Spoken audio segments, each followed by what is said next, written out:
రోజున చాలా కుంగిపోయాను, చాలా బాధపడిపోయాను. హల్లెలూయా. బాధపడిపోయి ఒక సేవకునికి ఫోన్ చేస్తే దేవుడు సేవకుని ద్వారా మాట్లాడాడు. పిల్లలు మీరు జాగ్రత్త కూర్చొని మాట్లాడుతుంది. హల్లెలూయా. సైలెంట్గా సపోర్ట్ రావద్దు. మాట్లాడితే 3 దినాలు ఉపవాసం ఉన్నాను అన్నాడు ఆయన. శుక్రవారం, శనివారం, ఈరోజు ఆదివారం 3 దినములు. సాయంత్రము అన్నం తినమని మా ఆవిడ అన్నం వేసి నేను వద్దని చెప్పాను. హల్లెలూయా. ఒక పూట తినమన్నది, ఒక్క పూట కూడా నాకు అవసరం లేదు. ఈ దినం వరకు అలానే ఉన్నాను. అప్పుడు ఎలా ఉన్నాను? హల్లెలూయా, హల్లెలూయా. నా పరిశుద్ధాత్మ దేవుడు ఎవరి లోపల నివాసం చేస్తాడో వారు బలహీనులు కారు, దేవుళ్ళ బలవంతులుగా చేస్తున్నాము. హల్లెలూయా. దేవునితో సహవాసం ఎంతో మధురం, ఎంతో ఆనందం. ఇంతవరకు ఆకలి వేయలేదు నాకు, దాహం కూడా సరిగ్గా. ఒక పాల గ్లాస్ తెచ్చి చింతాము అని ఒకసారి తాగాను. చాయ్ తాగాను. ఆశ్చర్యపోయాను నాకు నేను. అప్పుడెప్పుడో దీపావళికి హోలీకి ఉండేవాడిని 3 దినాలు. ఈ సమయంలో ఎలా ఉన్నాను? నన్ను నేను అద్దంలో చూసుకొని ఆశ్చర్యపోతున్నాను. హల్లెలూయా. అది నా బలం కాదు, నా ప్రభు అయిన యేసుక్రీస్తు యొక్క బలము. ఎవరిదంటారమ్మా? చెప్పాలి నోరు తెచ్చి. ఎవరిదంటారు? నాకంత భక్తి ఉందా, నాకంత బలము ఉందా, అంత శక్తి ఉందా, ఉపవాసం ఉండే అంత నా పరిశుద్ధాత్మ దేవుడు యేసుక్రీస్తు ప్రభు ఎందుకు ఎప్పుడైతే వచ్చాడో పరిశుద్ధాత్మ వలన అరణ్యంలోకి కొనిపోబడ్డాడు. 40 దినాలు ఉపవాసం ఉన్నాడు. నేను మామూలుగా 3 దినాలు ప్రార్థన చేశాను. ప్రభు ఒక్క మాట చెప్పాను నాకు ప్రార్థనలో, నీవు కృంగిపోకు. హల్లెలూయా. రహస్యంగా శత్రువులు నిన్ను వెంటాడుతున్నారు కానీ నువ్వు కృంగిపోకు. అపవాది శక్తులు నిన్ను వెంటాడుతున్నాయి, నిన్ను దెబ్బతీయాలని చూస్తున్నాయి కానీ నువ్వు కృంగిపోకు. నేను నీకు తోడై ఉన్నాను. హల్లెలూయా. నా బలమైన ఆత్మని ఈ దినమందు సంఘంలో కుమ్మరిస్తానని ఆయన వాగ్దానం చేసిన దేవుడు నమ్మదగిన వాడు. ఆయన కుమ్మరించే తీర్థాడు. గట్టిగా చప్పట్లు ఉన్నట్లయితే నీ మీద కూడా ఈ దినమందు ఆ పరిశుద్ధాత్మ దిగి వచ్చునుగాక యేసు నామములో. హల్లెలూయా. ప్రతి ఒక్క సాతాను శక్తులు కూలిపోనుగాక, వాని గోడలు కూలిపోనుగాక, ప్రకారాలు కూలిపోనుగాక, వాడు వేసిన పన్నంగాలు కూలిపోనుగాక. ఎందుకంటే ఒక దర్శనం దేవుడు ఒకప్పుడు అనుగ్రహించాను. సాతాను శక్తి మీద నువ్వు జయం పొందుతావు. అపవాది చేత పీడింపబడిన రోజులలో దేవుని వైపు చూచాను. ఆ చేతబడి శక్తులతో పీడింపబడ్డప్పుడు దేవుని వైపు చూచాను. ఆ చేతబడి శక్తులతో నన్ను విడిపించాడు, నడిపించాడు, తన ఆత్మతో నింపాడు. కాబట్టి ఆ చేతబడి శక్తులను జయించాలని నా ప్రభు నాకు ఒక వాగ్దానం చేశాడు. హల్లెలూయా, హల్లెలూయా. ఎంతో మంది పూనుకున్నారమ్మా నాకు. స్తోత్రం. సూరత్ ప్రాంతంలో నిన్ను నాశనం చేస్తారన్నదాన్ని చేసుకోపోనా, నిన్ను ఎట్లా తిరిగినా నేను ఎక్కడెక్కడ రాకుండా చెప్తాను, చేసుకపోని ఇష్టం పో. హల్లెలూయా. ఇంటికి ఒక మాంత్రికుడు వచ్చాడు. ఒకసారి వచ్చి కాలు కడిగాడు. చందా లేవాలన్నా, అరే ఇయ్యాలన్నాడు. లేవాలన్నా. ఆయన ఎవరు? గురువుల వారట, మనది లేదు. లేవాలన్నా, ఏదైనా ఒక కాలు వెయ్యాలి 10 అంటే నీకు అసలే ఇయ్యాను, అక్కడ లేనలేవు రూపాయి పిల్లప్ప. నీవు ఇట్లా నాతో మాట్లాడుతున్నావు కాబట్టి నువ్వు అపాయంలో పడుతావు, నీకు శ్రమలు వస్తాయి, ఏం చేసుకోపో అని. గత 2007 సంవత్సరంలో హల్లెలూయా కొత్తగా పెళ్ళి అయింది. కొత్తగా పెళ్లి కాగానే మళ్ళీ ఒకరు వచ్చింది. వస్తూనే ఉంటారు కదా ఇళ్ళలో, తిరుగుతున్నారు, కొత్తలు ఊపుకుంటారు. అయ్యా అని కూడా తిట్టుకుంటూ వస్తారు. కొంచెం జాగ్రత్తగా ఉండండి అమ్మ వాళ్ళతో. దేవుని నమ్మిన వారు మీరు వారితో జాగ్రత్తగా ఉండండి. వారు వచ్చి ఏదో చెప్పంగానే ఇంట్లోకి పిలుచుకొని, ఇంట్లోకి నడిపించుకొని చూపించుకోవడాలు ఇవన్నీ చేసుకోవడాలు దేవునికి నచ్చాయి. హల్లెలూయా. ఒకవేళ మీకు నచ్చుతాయంటే చేసుకోండి, కానీ దేవునికి నచ్చని వాటిని నేను చెయ్యను అనుకుంటే చెయ్యకండి. హల్లెలూయా. దేవుడు ఏ రీతిగా మనల్ని కాపాడి రక్షించేవాడు. ఆయన రక్షణ వైపు చూడాలి మనం, ఆయన కృప వైపు చూడాలి మనం. ప్రార్థన చేస్తూ మన ప్రార్థనను ఆలకించేవాడని మనం తెలుసుకోవాలి. దేవుడు ఆయన హృదయాన్ని ఇంకెన్నడూ మనం తెలుసుకునేది. దినాలు గడిచిపోతున్నాయి, వారాలు గడిచిపోతున్నాయి, సంవత్సరాలు గడిచిపోతున్నాయి, ముసలి వారం అవుతున్నాం, వయసుతనం వెళ్ళిపోతుంది. ఇంకెన్నడూ మనం ఆయన తెలుసుకునేది. రేపు ఆయన రాకడ సిద్ధంగా ఉంటే ఏ రీతిగా ఎత్తపడతావు? రేపు ఆయన రాకడ వచ్చిందంటే భూమి మీదకి ఆయన రావడానికి సిద్ధంగా ఉండాలంటే అప్పుడు న్యాయ విమర్శలు నిలబడవలసి వస్తుంది. అక్కడ ఏం తీర్పిస్తావు? ఆడ ఏమని చెప్తావు దేవునికి? భూలోకమందు జరిగిన విషయాలు పరలోకంలో జరగవు. పరలోకంలో వేరే విషయాలు ఉంటాయి, ఆయనకు సంబంధించిన విషయాలు ఉంటాయి. నువ్వు భూమి మీద చేసిన క్రియలు ఆయనకు అక్కడ చెప్పాలంటే ఏ రీతిగా చెప్తావు? హల్లెలూయా. ఏ రీతిగా ఆయనకు బయలుపరుస్తావు? అడుగుతాడు ఒక నిమిషం, ప్రార్థన చేసావా బిడ్డ అంటే ఏమని చెప్తావు? వాక్యం ధ్యానించినావు బిడ్డ అంటే ఏమని చెప్తావు? మరి ఏం చేసావంటే ఏమని చెప్తావు ఆయనకు? హృదయ శుద్ధులు గలవారు ధన్యులు, ఎవరు దేవుడు చూసిదరన్నా మనం చూసావా? నీ హృదయం శుద్ధిగా ఉందా? చూసావా? చూడండి, లేఖనాలను చదివి లేఖనాలను పరిశీలించి యెహోవా వైపు చూస్తే, యేసు వైపు చూస్తే అప్పుడు నువ్వు శ్రద్ధగా వెళ్ళి ఇదిగో అయ్యా నేను నీ కుమారుని నీ కుమార్తెను నీ కొరకు ఇంత త్యాగం చేశానని చెప్పుకునే శక్తి నీకు అక్కడ ఉంటుంది. హల్లెలూయా. నా ప్రార్థన ఆలకించువాడా, నా కన్నీరు తుడచువాడా, నా ప్రార్థన ఆలకించువాడా, నా కన్నీరు తుడచువాడా, నా శోధనన్నిటిలో ఇమ్మానుయేలువై నా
మాట ప్రభు మీతో బహు శ్రద్ధగా వినండి. ప్రతి మాట దేవుడి మీతో ఇది మనం మాట్లాడబోతున్నాడు. ప్రతి మాట వినండి, ఆయన మాటకు లోబడండి. హల్లెలూయా. చదవండి, అది కీర్తన గ్రంథం 107 నుండి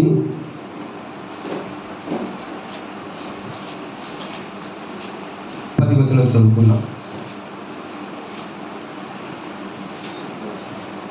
మీరు అది లేవకూడదు, ఇది అయిపోయేదాకా లేవకూడదు. దేవుని ఆజ్ఞలకు లోబడక మహోన్నతుని తీర్మానమును తృణీకరించినందున. ఎవరి యొక్క తీర్మానం తృణీకరించినా మనము? మహోన్నతుని యొక్క తీర్మానాన్ని తృణీకరించినందున ఏమి జరుగుతుంది? ఆయన ఆజ్ఞకు లోబడలేకపోతున్నాము, ఆయన తీర్మానాన్ని మనం స్వీకరించలేకపోతున్నాము. మరి స్వీకరించినందున మనకు జరిగే విషయాలు ఏంటిది, నష్టాలు ఏంటిది, అందులో లాభాలు ఏమున్నాయి? ఆ మహోన్నతులు పరలోకమందు కూర్చొని ఉండి ఆసీనుడై ఉన్న దేవుడు మాట్లాడుతున్నాడు ఈ మాట. మహోన్నతుని తీర్మానాన్ని నువ్వు స్వీకరించడం లేదు. స్వీకరించనందున, తృణీకరించనందున చదవండి.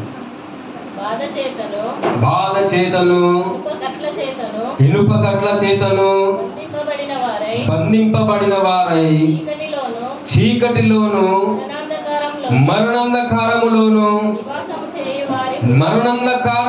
నివాసం చేయి వారి హృదయమును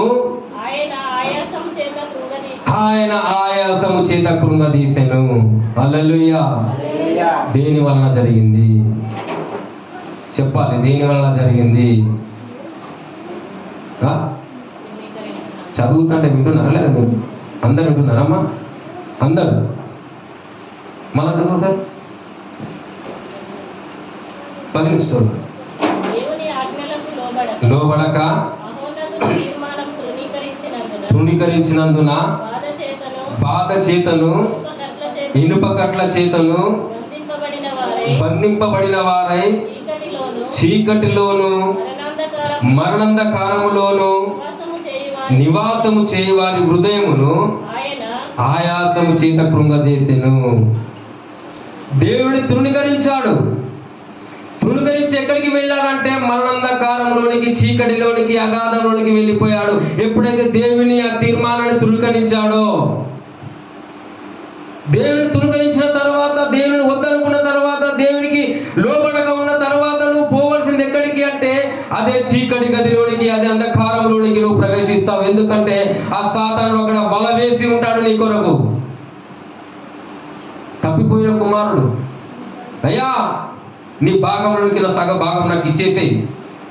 తండ్రిని అడుగుతున్నాడు, ఇదిగో బిడ్డ తీసుకో, నీ సగభాగం తీసుకొని వెళ్ళు అనగానే సంతోషంగా వెళ్ళాడు, అమ్ముకున్నాడు, మొత్తం ఆస్తి అంతా అమ్ముకున్నాడు. పోయి అక్కడెక్కడో దూరదేశాన ఎంజాయ్ చేయడం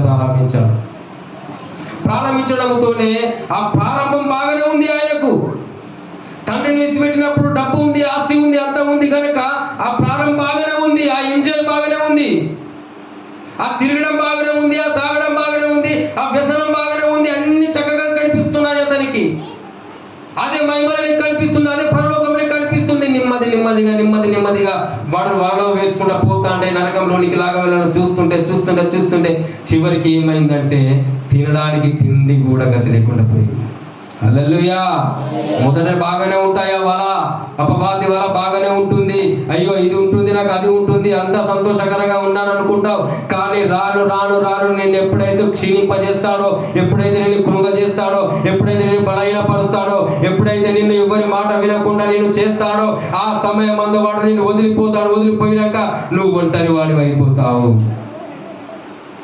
నీకు ఆలోచన తప్పిపోతుంది, నీ బలం క్షీణించిపోయింది. కాబట్టి వాడు వేసిన వలకు లొంగావు. కాబట్టి ఆ ఆస్తి అంతా అయిపోగానే పందులతో సహవాసానికి కూడా సిద్ధపడ్డాడు. హల్లెలూయా. పందులతో సహవాసానికి సిద్ధపడ్డాడు. నా ఒక సహోదరుడు ఒకసారి ఫోన్ చేశాడు. ఒక్కరు కాదు, ఇద్దరు చేశారు నాకు ఒకసారి. అరే బ్రదర్ అంటే ఏమైంది బ్రదర్ అంటే అన్న ఫోన్ చేశాడు. ఫోన్ చేయగానే చివరిగా నా దోస్తు కాబట్టి నీకు చెప్తున్న విషయాలురా, నేను వెళ్ళిపోతున్నా ఇక అన్నాడు. ఇది నిజం. వెళ్ళిపోతున్నానగానే ఎక్కడికి వెళుతున్నామంటే నేను ఆల్మోస్ట్గా రైలు పట్టాల కాడ కూర్చొని ఉన్నా. రైలు పట్టాల కాంచెలి స్టేషన్ నుంచి ఇక్కడ ట్రైన్ రావట్లేదు. అంతలో నీతో మాట్లాడదాం అనుకున్నా. ఏమైందిరా అన్నాను. ఏమైందని అడిగితే, చనిపోతారా ఇక నేను, నాకు జీవితం వద్దు, 2 పిల్లలు అతనికి, జీవితం వద్దు నాకు. ఏమైంది, పరిస్థితి ఏంటిది, ఇక నేను బ్రతకలేను, ఇక నేను చనిపోతా. అంటే అంధకారంలోనికి లాక్కొని తీసుకొని వెళ్ళింది సాతాను.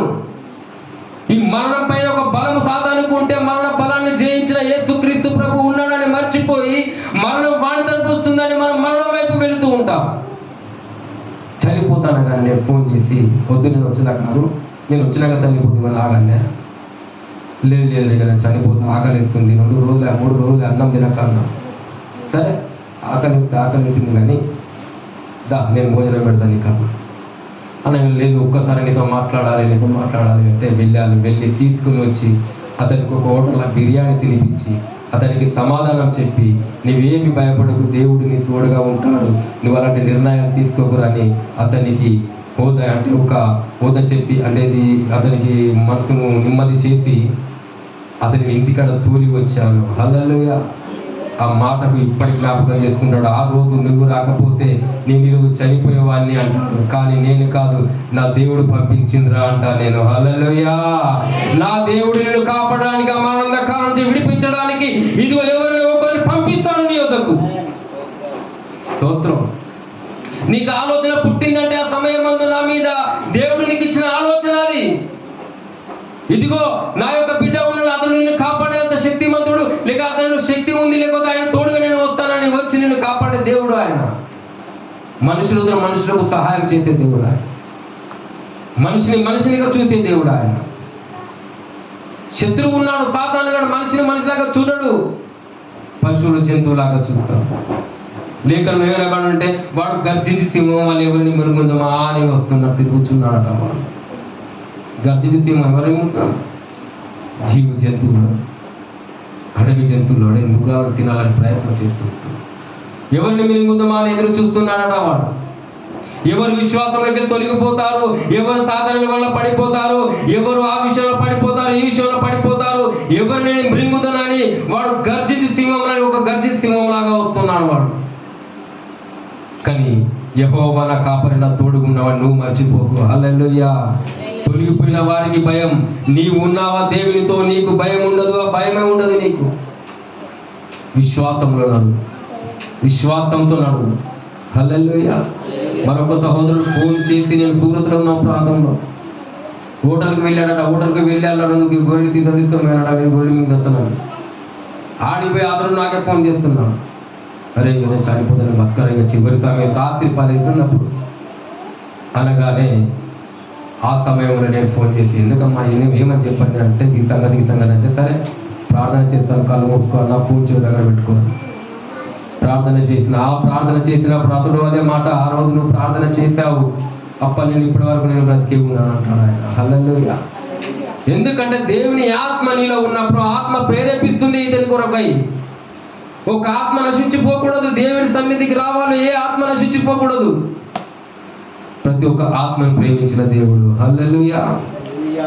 ఈ మరణాంధకారంలోనికి ఎప్పుడైతే నువ్వు దేవుని తృణీకరించావో, ఈ యొక్క ఇది మన తప్పిపోయిన కుమారుడు ఎప్పుడైతే దేవుని తృణీకరించాడో, ఈ యొక్క మరణాంధకారానికి వెళ్ళిపోయాడు, కృంగిపోయాడు. తన యొక్క ప్రాణం అలసిపోయింది, ఏం చేయలేకపోయాడు. సమస్యలు ఎదురైపోతున్నాయి. జేబులో డబ్బు లేదు, చేతిలో డబ్బు లేదు, భరించేవారు ఎవరు లేరు. ఆ పరిస్థితి ఎలా ఉంటుంది?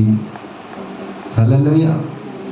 ఆ సమయంలో నువ్వు నేను ఉంటే ఆ పరిస్థితి ఎలా ఉంటుందని మనం ఊహించగలం.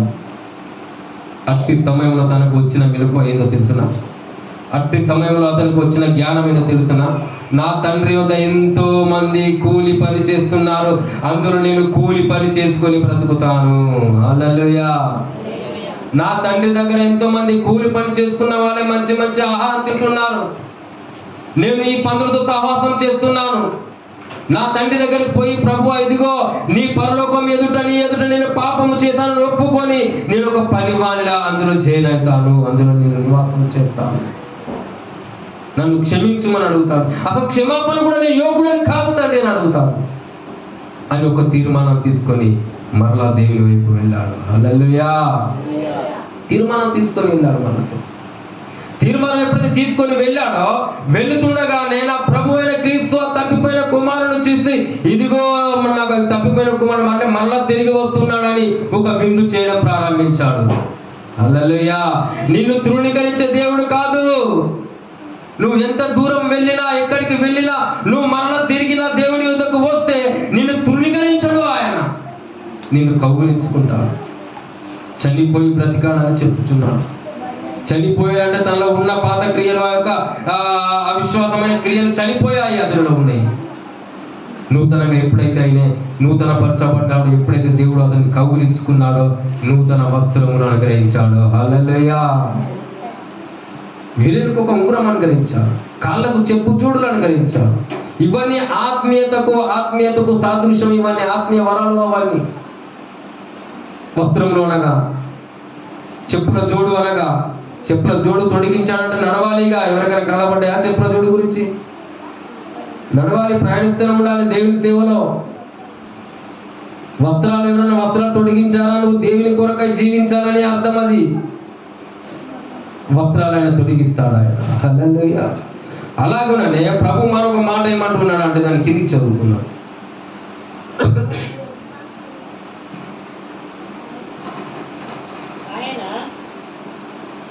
ఏనా ఎన్నో వచ్చిన చదువుకున్నాడు? 13 చదువు. కష్టకాలమందు వారు యెహోవాకు మొరపెట్టిరి. హల్లెలూయా. ఏ కాలమందు? కష్టకాలమందు. కష్టాలు వచ్చాయి, బాధలు వచ్చాయి, నిందలు వచ్చాయి. ఆ సమయంలో ఏం చేశారంటే యెహోవాకు మొరపెట్టారు. దానియేలుకు ఒక కష్టం వచ్చింది సింహము బొనలో, దేవునికి మొరపెట్టాడు. పేతురు యెహోవాకు కష్టాలు వచ్చాయి, దేవునికి మొరపెట్టారు. ఇశ్రాయేలు ప్రజలు నడిపించడానికి మోషేకు కష్టం వచ్చింది, యెహోవాకు మొరపెట్టాడు. హల్లెలూయా. దేవునికి మొరపెట్టాడు. దేవునికి ఎప్పుడైతే మొరపెట్టాడో దేవుడు వారి కష్టాల నుంచి విడిపించాడట. హల్లెలూయా. సింహాలు ఏం చేయలేదు, నదులు ఏం చేయలేదు, సంఖ్యలు ఏం చేయలేదు, పర్వతాలు ఏం చేయలేవు, ఇబ్బందులు ఏం చేయలేవు, ఇరుకులు ఏం చేయలేవు, సమస్యలు ఏం చేయలేవు, అప్పులు ఏం చేయలేవు, రోగాలు ఏం చేయలేవు. ఎందుకంటే వీటికంటే గొప్ప దేవుడు మన తోడు ఉన్నాడు. హల్లెలూయా. వీటికంటే గొప్ప దేవుడు మనలో ఉన్నాడు, మన తోడు ఉన్నాడు ఆయన. అవి వస్తూనే ఉంటాయి, పోతూనే ఉంటాయి. కష్టాలు వస్తాయి, ఇబ్బందులు వస్తాయి. కష్టకాలం సమీపిస్తుంది, సుఖకాలం సమీపిస్తుంది దగ్గరికి.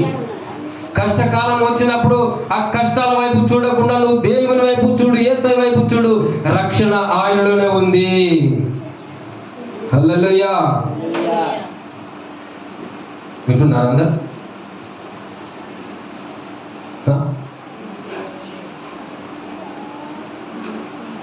స్తోత్రం. హల్లెలూయా. ఒకసారి చేతులు పైకెట్టన్నా అందరు. ఉద్యోగంతో ఉన్నారు అందరు? లేరు? ఉన్నారా? లేదా? ఉద్యోగంతో ఉంటే ఒక 7 సార్లు హల్లెలూయా చెప్పండి గట్టిగా.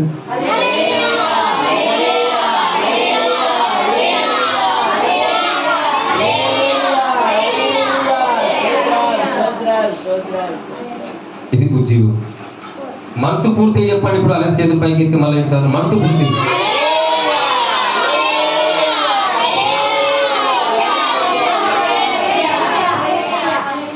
హల్లెలూయా. చిన్నప్పుడు ప్రార్థన పోయినప్పుడు ఇలా కూర్చునేవాడిని నేను. ఇటు చూడండి అమ్మా, నన్నే చూడండి ఇక. హల్లెలూయా. ఆడ సేవకుడు వాక్యం చెప్తాడు, చేయిట్లో పెట్టింది, ఇట్లా చూసేది. నేను వాక్యం చెప్తాను. ఆడ సేవకుడు నిలబడి ఇడుగుడు నన్ను ఆయన మొత్తుకున్నాడు. సరే మీరు చూడకుండా పర్వాలేదు, వాక్యం వింటున్నారా అంటే అది మనకు కదా, ఇవాళ మనసులో మనం పోలేం కదా. హల్లెలూయా. ఇలా పెట్టి ఇలానే అది ఎప్పుడు నేను వచ్చే తెలియకపోయేది, ఏం చెప్పి అర్థం కాకపోయేది. ఇలా మొత్తుకుంటూనే ఉంటుంది. హల్లెలూయా. దేవుని వాక్యము జీవజలము. హల్లెలూయా. దేవుని యొక్క వాక్యము జీవాహారము. ఆ ఆహారాన్ని నువ్వు ఎప్పుడైతే పూజిస్తావో నీలో బలము కలుగుతుంది. ఆ జీవ జీవజలాన్ని నువ్వు ఎప్పుడైతే త్రాగుతావో నీలో నుండి జీవ నదులు ఊటలు పారుతాయి యేసు నామములో. హల్లెలూయా.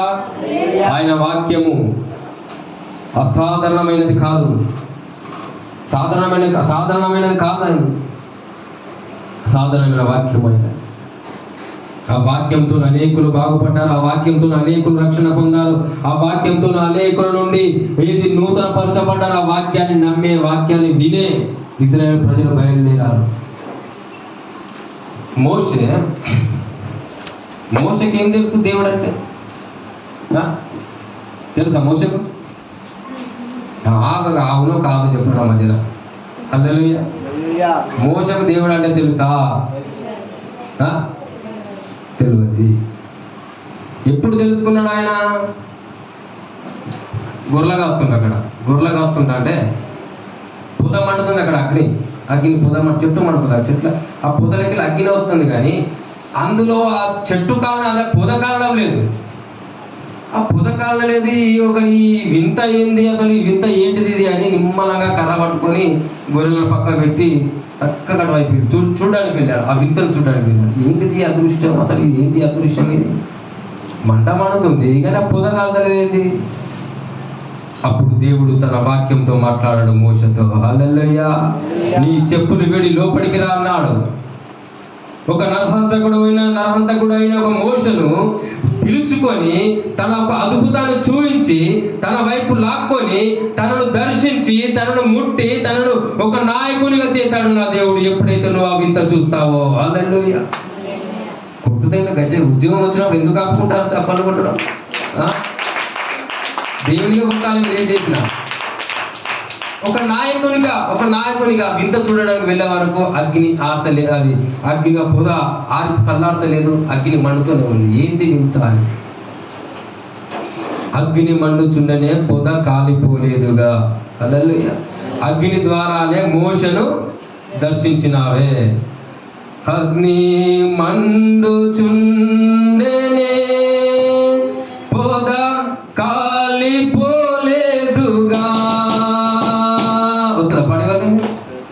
వస్తుంది ఎవరికి వస్తుంది? ఎడుపల్లి సింగర్ ఉన్నారు, ఎడుపల్లి పాడతారు. ఈ పాట పాడుతుంది. హల్లెలూయా. దేవుని అగ్ని దిగి రావాలి ఈ దినమందు. ప్రతి సాతాను క్రియలనే నిద్ర మాత్రమే తొలగిపోవాలి ఈ దినమందు. హల్లెలూయా. ఉజ్జీవంగా ఉండాలమ్మా.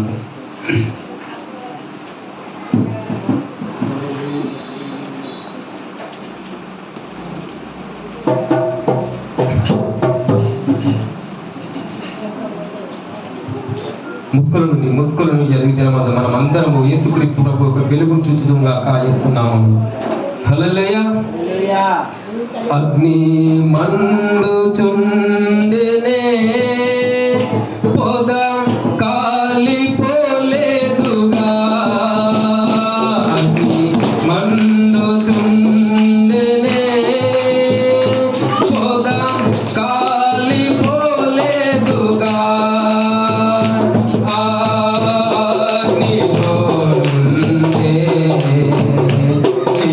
మోషేను దర్శించినావే.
హల్లెలూయా పరిశుద్ధుడా పరిశుద్ధుడా స్తోత్ర స్తోత్ర స్తోత్ర హల్లెలూయా స్తోత్ర